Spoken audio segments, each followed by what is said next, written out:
Dia memang pernah ke Makassar, tapi dia tidak ke rumah di sini, di Bajeng Permai. Dia tidak ke sini, dia cuma di kota, nginap di kota itu dari tanggal 31 Desember sampai tanggal 5 Januari. Tanggal 5 Januari dia balik ke Jakarta, itu saya sendiri yang antar ke bandara. Terus keesokan harinya tanggal 6 Januari dia sempat kasih kabar, katanya dia berangkat ke Singapura. Terus tanggal 7 Januari dia balik dari Singapura ke Jakarta. Dia kabari saya jam 12 malam. Tapi itu saya sudah tidak sempat balas. Selain KPK-nya sendiri yang mencari, kita kan bantu juga. Ya, sepanjang memang kita dapat dia dari mana, kita pasti akan serahkan. Ini artinya belum ada perkembangan yang berarti. Sampai saat ini kita belum mendapatkan informasi terkait yang bersangkutan ada di mana, karena memang lost nomor handphone dan sebagainya.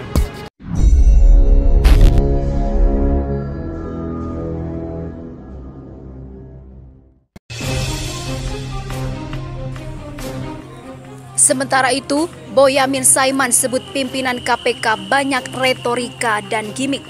Koordinator Masyarakat Anti Korupsi atau MAKI, Boyamin Saiman menilai pimpinan Komisi Pemberantasan Korupsi lebih banyak retorika dan gimmick.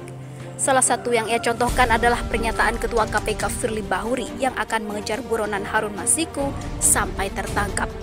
Menurut dia, ini bukan pernyataan pemimpin yang berintegritas. Kemudian pimpinan KPK sekarang ini lebih banyak retorika, lebih banyak pada posisi gimmick juga.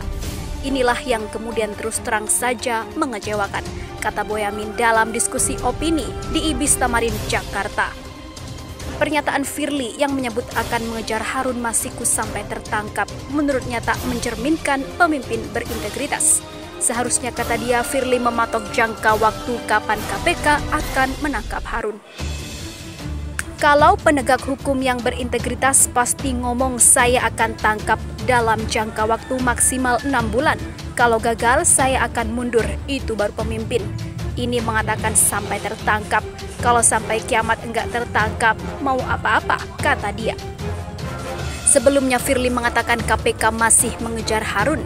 KPK, kata dia, terus melacak keberadaan calon anggota legislatif dari PD Perjuangan ini di lokasi yang dicurigai tempat ia bersembunyi.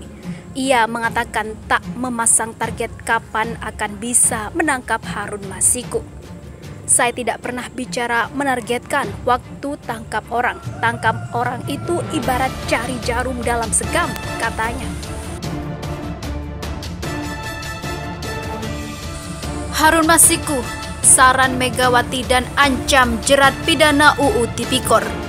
Komisi Pemberantasan Korupsi masih menelusuri jejak keberadaan tersangka kasus dugaan suap terkait penetapan anggota DPR RI terpilih tahun 2019-2024, Harun Masiku. KPK juga sudah menetapkan politikus PD Perjuangan itu dalam daftar pencarian orang atau DPO dan meminta bantuan polisi untuk memburu eks-politisi Demokrat tersebut. Kasus yang menjerat Harun cukup menarik dibahas. Selain keberadaannya yang misterius, ada dugaan Harun dilindungi pihak-pihak tertentu. Meski tuduhan ini masih perlu pembuktian panjang, pun cerita dia pindah dari Demokrat ke PD Perjuangan maupun sangkalan dari pihak tertentu jika kasus Harun adalah pemerasan. Terkait Harun dilindungi ini, istrinya Hilda menepis dirinya membantu Harun menyembunyikan diri. Saya juga baca di internet, katanya polisi Kapolsek di depan itu sudah diwawancarai, tapi katanya dia cuma memantau karena belum ada perintah. Kalau memantau, ya pantau saja, karena memang kita tidak sembunyikan, kata Hilda mengutip dari detik.com saat ditemui di kediamannya di Goa, Sulawesi Selatan. Sementara KPK mengingatkan adanya ancaman pidana bagi pihak-pihak yang menyembunyikan Harun. Seperti tertuang dalam pasal 21 Undang-Undang Nomor 31 Tahun 1999 sebagaimana telah diubah dalam Undang-Undang Nomor 20 Tahun 2001 tentang pemberantasan tindak pidana korupsi. Pasal ini sebelumnya pernah diterapkan terhadap Fredrik Yunadi, eks pengacara terpidana kasus korupsi KTP atau KTP elektronik Setia Novanto. Fredrik saat itu ditetapkan sebagai tersangka oleh KPK karena diduga menghalang-halangi penyidikan kasus korupsi IKTP. Pengadilan Tinggi Jakarta menjatuhkan vonis 7 tahun penjara ditambah denda 500 juta rupiah, subsidiar 5 bulan kurungan kepada Fredrik. Hakim memutuskan Fredrik terbukti merintangi pemeriksaan Setia Novanto di Komisi Pemeriksaan Korupsi atau KPK.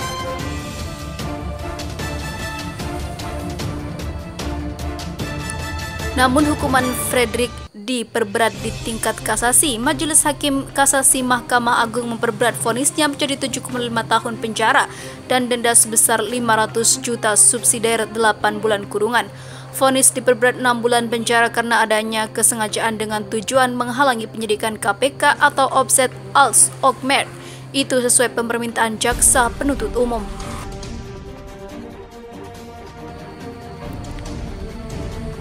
Nyalon di Palembang atas saran Megawati Soekarno Putri.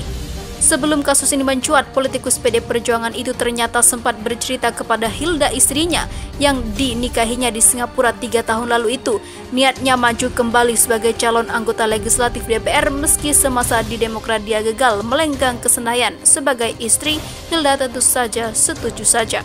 Namun ada yang merasa aneh ketika Harun membeberkan niatnya itu. Harun menurut Hilda seperti mengutip pemberitaan Detikcom akan mencalonkan diri melalui daerah pemilihan Dapil Palembang. Hilda heran sebab Harun adalah orang Sulawesi Selatan dan berasal dari Tanah Toraja, wilayah Rantepau. Kepada Hilda, Harun mengatakan upayanya jadi anggota dewan dari Dapil Palembang sebagai saran Ketua Umum PD Perjuangan Megawati Soekarno Putri. Dia cuma ngomong Megawati yang sarankan. Kan saya juga bertanyakan Palembang bukan kampung dia, tapi katanya Megawati yang mau. Ibu Megawati yang mau, itu sebelum pemilu, terangnya. Sebelumnya, kata Hilda, Harun juga pernah membahas soal niat pencalonan dirinya di PDIP. Namun Hilda tidak mengetahui seberapa dekat Harun dengan para elit partai PDI Perjuangan, termasuk dengan Megawati Soekarno Putri. Selama bersama Harun, Hilda mengaku tidak pernah suaminya menyinggung soal nama-nama elit PDI Perjuangan. Dia mengatakan Harun tertutup soal pekerjaan. Dia sempat ngomong dia sudah pindah ke PD Perjuangan, terus saya lupa ngomong itu kapan. Sudah lama, cuma bilang katanya pindah partai, jelasnya.